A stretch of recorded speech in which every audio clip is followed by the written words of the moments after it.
সাফ চ্যাম্পিয়নশিপের মেগা শিরোপা জিতবে আমাদের প্রিয় বাংলাদেশ। দীর্ঘ 23টি বছরের দীর্ঘ প্রতীক্ষিত অপেক্ষা, 2টি দশকেরও বেশি সময় ধরে বুকে চেপে রাখা হাহাকার আর আক্ষেপ অবশেষে ঘুচতে চলেছে বাংলাদেশের ফুটবলের সেই মহাকাব্যিক ট্রফির তৃষ্ণা। বদলে যাওয়া লাল সবুজের ফুটবলে এখন শুধুই নতুন ভোরের আলো।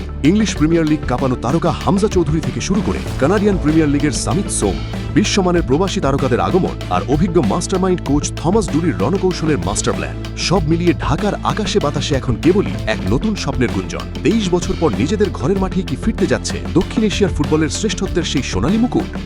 আসন্ন 4 থেকে 17 নভেম্বর দক্ষিণ এশিয়ার ফুটবলের সব পরাশক্তিদের নিয়ে বাংলাদেশের রাজধানী ঢাকায় বসতে যাচ্ছে সাফের ইতিহাসের সবচেয়ে জমজমাট ও হাই ভোল্টেজ আসর। জল্পনা কল্পনা কিংবা সমীকরণ যাই থাক না কেন, দক্ষিণ এশিয়ার মূল পরাশক্তি ভারত, হিমালয়ের দেশ নেপাল কিংবা চিরচেনা প্রতিপক্ষদের পূর্ণ শক্তির মুখোমুখি হয়েই শ্রেষ্ঠত্বের চূড়ান্ত লড়াইয়ে নামতে প্রস্তুত আমাদের লাল সবুজের টাইটানরা। কোনো ছাড় না দিয়ে, কোনো আগাম হিসাব নিকাশ না করে মাঠের ঘাসে লড়াই করেই নিজেদের শ্রেষ্ঠত্ব প্রমাণ করতে চায় এই নতুন বদলে যাওয়া বাংলাদেশ। ঢাকার ঘরের মাঠে নিজেদের সেরাটা দিয়ে প্রতিপক্ষকে চূর্ণ বিচূর্ণ করে ট্রফি উঁচিয়ে ধরাটাই এখন দেশের 17 কোটি মানুষের একমাত্র প্রাণের দাবি।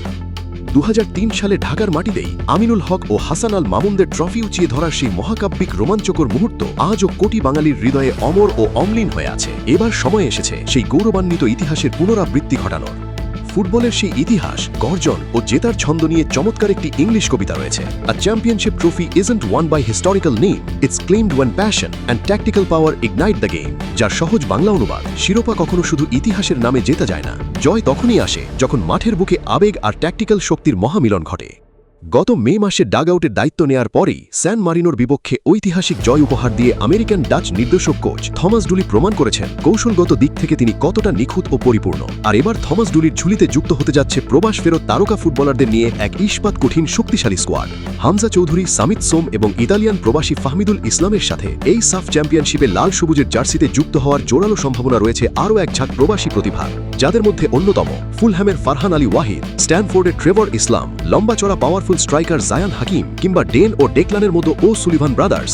ইউরোপ ও আমেরিকার বিশ্বমানের ফুটবলের গতি, স্কিল ও অদম্য টেম্পো যখন এই স্কোয়াডে যুক্ত হবে তখন বাংলাদেশের শক্তি বেড়ে যাবে বহুগুণে। ইউরোপ আমেরিকার পেশাদার ফুটবলের অভিজ্ঞতা আর রক্ত যখন ঢাকার মাটিতে এক সুতোয় মিলবে তখন প্রতিপক্ষের রক্ষণভাগ তাসের ঘরের মতো ভেঙে পড়া স্রেফ সময়ের ব্যাপার। ঘরের মাঠের চেনা আবহাওয়া, চেনা ঘাস আর লাখো উন্মাদ সমর্থকের গ্যালারি কাঁপানো গর্জন তো বোনাস হিসেবে থাকবেই, তবে আত্মতুষ্টির বিন্দুমাত্র সুযোগ নেই। মালদ্বীপ, শ্রীলঙ্কা, ভুটান কিংবা চিরপ্রতিদ্বন্দ্বী ভারত, টুর্নামেন্টের প্রতিটি ম্যাচেই বাংলাদেশকে দিতে হবে 100 ভাগ কঠিন পরীক্ষা।